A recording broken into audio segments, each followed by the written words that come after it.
మీ వ్యాపార ప్రకటనల కోసం ఈ నంబర్ను సంప్రదించండి. Hi viewers, welcome to our channel. ప్రస్తుతం మనతో పాటు సీనియర్ జర్నలిస్ట్ దాము బాలా సార్ అన్నారు. వారితో మాట్లాడు. నమస్కారం సార్. నమస్తే. సార్, పవన్ కళ్యాణ్ గారు తన ఆస్తులన్నీ అమ్మేస్తున్నట్టు సోషల్ మీడియాలో విపరీతంగా వైరల్ అవుతుంది సార్. హైదరాబాద్లో ఒక స్థలాన్ని లాస్ట్ వీక్ అమ్మేశారని చెప్తున్నారు. ఇంకా ఇంకొన్ని స్థలాలు అమ్మేయడానికి సిద్ధంగా ఉన్నారంటున్నారు. మరి నిజంగా ఆయన ఆస్తులు అమ్మేసుకుంటున్నారా? ఎందుకంటారు సార్? ఇది ఒక వార్త వైరల్ అవుతుంది. పవన్ కళ్యాణ్ జూబ్లీ హిల్స్లో తన ఇంటిని అమ్మేస్తాడని, ఇంకొక 2 ఆస్తులను కూడా అమ్మేస్తున్నాడని, మొత్తం 100 కోట్ల వరకు ఆయన ప్రాపర్టీస్ని అమ్మేస్తున్నాడు అనేది చెప్తున్నారు. దానికి కారణం వాళ్ళు చెప్పేది ఏంటంటే విపరీతంగా ఖర్చులు అయినాయి. ఆ మధ్య ఫ్లైట్కి, పార్టీ ఖర్చులకి, ఫ్లైట్లు తిరగడానికి 20 కోట్లు ఖర్చు అయిపోయింది. ఇప్పుడు ఇంకొక 100 కోట్లు ఖర్చు అవసరం. ఎందుకంటే ఈ పార్టీకి ఖర్చు పెట్టాలి, పర్ క్యాండిడేట్కి 20 లక్షలు ఇవ్వాలి. మొన్న కూడా ఆయన పవన్ కళ్యాణ్ డబ్బు లేకుండా ఓట్లు రావు అని కూడా మాట్లాడాడు. సో అదంతా కూడా ఇవ్వాలి కాబట్టి తను పార్టీ ఫండ్ తీసుకుంటే మళ్ళీ ఇబ్బందులు ఉంటాయి, మనమే సొంత ఖర్చులు పెట్టుకుందామని ఆయన అనుకున్నాడని. సో ఆయన పార్టీ కోసం, ప్రజల కోసం మొత్తం ఆస్తులు కూడా అమ్ముకుంటున్నాడు. ఇలాంటి ఒక పోస్టులు ఈ మధ్య వైరల్ అవుతున్నాయి. అయితే ఇందులో ఏ రకమైన నిజం ఉందని చెప్పలేం. ఎందుకంటే పవన్ కళ్యాణ్ సొంత ఆస్తులు అమ్ముకొని ప్రజల కోసం 100 కోట్లు ఖర్చు పెట్టి 10-20 సీట్లు వచ్చి ఏం సాధిస్తాడని. నిజానికి అలాగానే ఆయన నిజంగా చేసేట్టుకుంటే అది తప్పుడు సంకేతాలు కదా వెళ్తాయి. జనాలకి ఓట్లు కొనుక్కోవడానికి ఆస్తులు అమ్ముతున్నాడనే కదా అర్థమవుతుంది. సో అట్లాంటప్పుడు ఈయన ఇంకా భిన్నమైన రాజకీయాలు ఏం చేయగలుగుతాడు? సో భిన్నమైన రాజకీయాలు చేస్తాను నేను, ఉన్న ఆల్రెడీ అవినీతిని ప్రశ్నిస్తానంటే ఇక్కడే అవినీతి స్టార్ట్ అయింది కదా. రెండోది పార్టీ ఫండ్ ఆ మధ్య కూడా 7 కోట్లు ఎవరో ఇస్తే రిజెక్ట్ చేశారని చెప్తున్నారు. పార్టీ ఫండ్ ఆ మధ్య కూడా ఆస్ట్రేలియాలో ఒక బ్యాచ్ని పంపించి పార్టీ ఫండ్ కలెక్ట్ చేస్తున్నారు అన్నాడు. పార్టీ ఫండ్ రాకుండా ప్రజలే ఇస్తున్నారు. ఆ మధ్య కూడా కోట్లు వచ్చింది. ఆ మధ్య కూడా ఒక 5 కోట్లు పార్టీ ఫండ్ ఎవరో ఇచ్చారు. ఇదేంటంటే పవన్ కళ్యాణ్కి ఇప్పుడు ఒక వ్యతిరేకత వచ్చింది బాగా జనసేన నుంచి. జగ్గంపేటలో తీసుకుంటే పట్టంశెట్టి సూర్యచంద్ర వాళ్ళ భార్య 4 రోజుల నుంచి నిరాహార దీక్ష చేస్తున్నారు. నిలబడితే మీరు ఇక్కడ నిలబడండి, లేదంటే మాకు ఇవ్వండి. జ్యోతుల నెహ్రూకి అక్కడ జగంపేట జ్యోతుల నెహ్రూకి ఇచ్చారు అనేది వాళ్ళు చేస్తున్నారు. మరోవైపు విడివాడ రామచంద్రరావు ఎక్కడంటే తణుకులో ఆరువిల్లి రాధాకృష్ణకి ఇచ్చారు.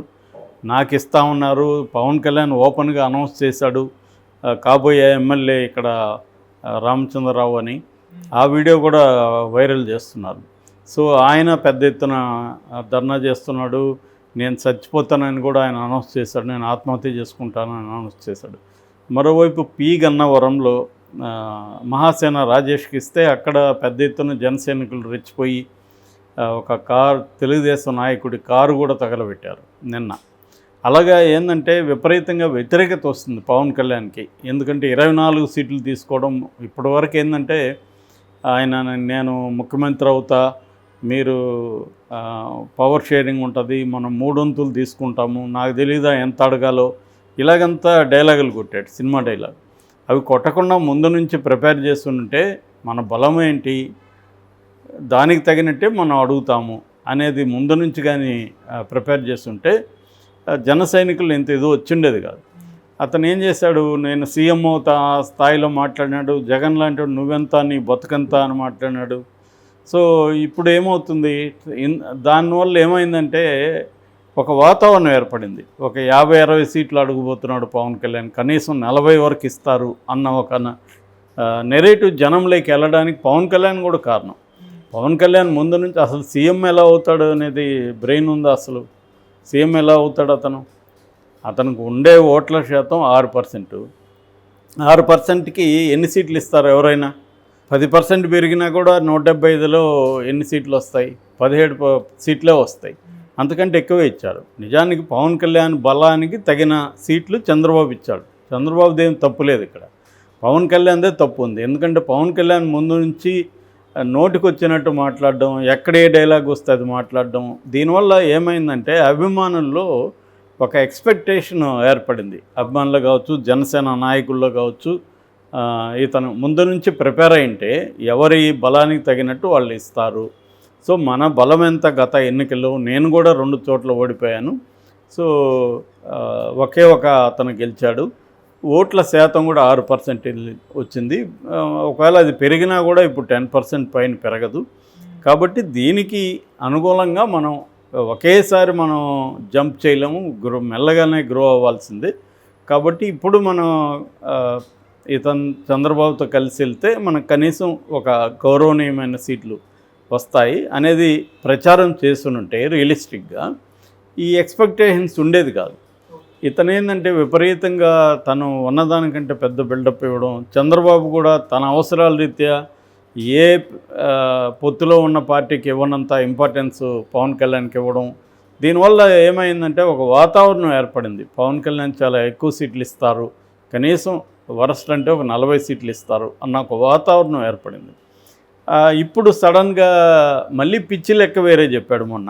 అదేంటి, మనకి 24 కాదు 3 పార్లమెంట్ ఇచ్చారు కదా, 3 పార్లమెంట్ పరిధిలో మళ్ళీ 20 వేసుకోవాలి 40 పైన సీట్లలో, అంతకంటే పిచ్చి లెక్క ఉండదు. అదే లెక్క మరి 175 ఇంటూ కూడా వేసుకోవాలిగా, అప్పుడు ఏ 300 400 అవుతాయి తెలుగుదేశానికి.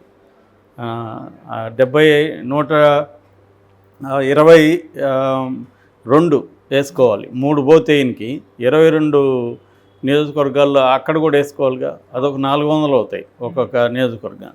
సో ఇదంతా ఏంటంటే జనాల్ని తప్పుదారి పట్టించడానికి ఇంకా ట్రై చేస్తున్నట్టే. మనం 40లో చేస్తున్నామని అబద్ధం ఎందుకు చెప్పాలి? మనం 25లో 24లో చేస్తున్నాం, మన బలానికి తగినట్టు ఆయన ఇచ్చారు. 24 గెలిపించడం మీద ఫోకస్ చేయండి మీరు. 24 గెలిచి నేను అసెంబ్లీకి అల్లుగు పెడితే మన ప్రెజర్ ఎలా ఉంటుందో మీరు ఒకసారి ఊహించుకోండి అనేది చెప్పాలి. కానీ మళ్ళీ ఒక అబద్ధం చెప్పి జనాల్ని, అతను మొహం చూస్తేనే తెలుస్తుంది, కళ్ళు అరుపుతూ ఒక దొంగలాగా మాట్లాడుతున్నాడు. ఎందుకంత ఇది? ఓపెన్గా ఉండొచ్చు కదా, ఫ్రాంక్గా ఉండొచ్చు. జనాల్ని ఏమారుస్తా ఎంతకాలం విమర్శిస్తారు? ఇవాళ ఎవడు కూడా అమాయకులు లేరు ప్రజలు. ఒక్కొక్క వీడియో చూస్తుంటే ఎలా ఉందంటే భయంకరంగా మాట్లాడుతున్నారు పవన్ కళ్యాణ్.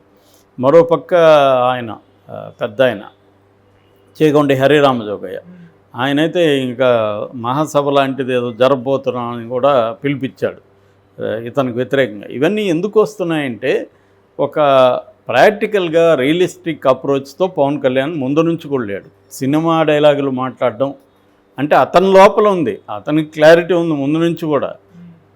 మన బలం ఎంత, మనకి ఇంత ఇస్తాడు చంద్రబాబుని తనకు తెలుసు, తనకి క్లారిటీ ఉంది.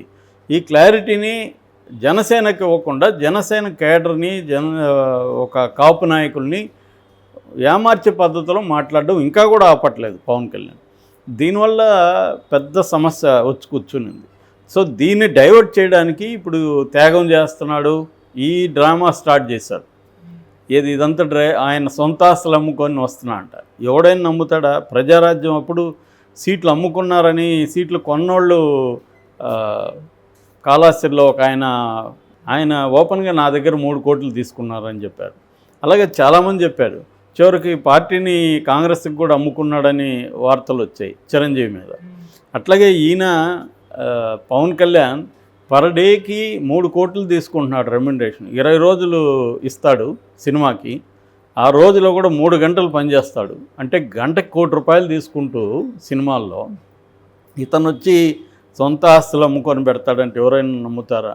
మరి ఆ లెక్కలు పెట్టేది, బయట పెట్టేది ఎంత ఇచ్చారు అనేది ఓపెన్గా బయట పెట్టచ్చుగా. పార్టీ ఫండ్ ఎంత, ఎవరెవరు ఇచ్చారు, ప్రజలు ఎంత ఇచ్చారు, బయట వాళ్ళు ఎంత ఇచ్చారు, ఇవన్నీ ఓపెన్గా బయట పెట్టచ్చుగా. మరి అంత ఇది ఉంటే. కాబట్టి ఇదంతా ఏంటంటే పవన్ కళ్యాణ్ ఏదో ప్రజల కోసం త్యాగం చేస్తున్నాడని. ఎవడు ఏ రాజకీయ నాయకుడు త్యాగాలు చేయరు. రాజకీయాల్లోకి వచ్చేదే వ్యాపారం కోసం. ప్రజాసేవ అనేది ఒక పెద్ద బూత్. ఇవాళ ప్రతి రాజకీయ నాయకుడు అతని ప్రయోజనాల కోసమే చేస్తుంటారు. కాకపోతే దానివల్ల సైడ్ ఎఫెక్ట్గా ప్రజలకు మేలు జరుగుతుంది, కీడు జరుగుతుంది. కొన్ని సమయాల్లో కీడు జరుగుతుంది, కొన్ని సమయాల్లో మేలు కూడా జరుగుతుంది. ఎందుకంటే ఇప్పుడు జగన్ అంత పథకాలు ఎందుకు ఇస్తున్నారు? అతనికి ఇంకా ఇదే 5 ఏళ్లే సీఎం, ఇంక నీకు సీఎం ఉండదు జీవితంలో అని చెప్తే అంత కష్టపడి పథకాలు ఇవన్నీ అమలు చేస్తాడా? ఎవడు చేయడు. ఈయనే కాదు, ఎవరైనా దేశంలో. మోడీ ఎందుకు చేస్తాడు? వీళ్ళందరూ ఏంటంటే పదవి కావాలి, అధికారం కావాలి అనే పనిచేస్తారు, కానీ మళ్ళీ త్యాగాలు ఈ భాష మాట్లాడుతూ ఉంటారు. ఇది జనాలు ఏమారని తెలిసినా కూడా ఇదే మాట్లాడుతుంటారు. అదే కామెడీ. అంటే పిల్లి కళ్ళు మూసుకొని పాలు తాగుతున్నట్టు మళ్ళీ త్యాగాలు ఇదే. ఆ రకంగా ఈ వార్త వైరల్ అవుతుంది. దాన్ని పవన్ కళ్యాణ్ ఖండించట్లేదు, నిజమని చెప్పట్లే, అవును. మంచిదే కదా అన్నట్టుగా ఉన్నాడు. Thank you so much sir.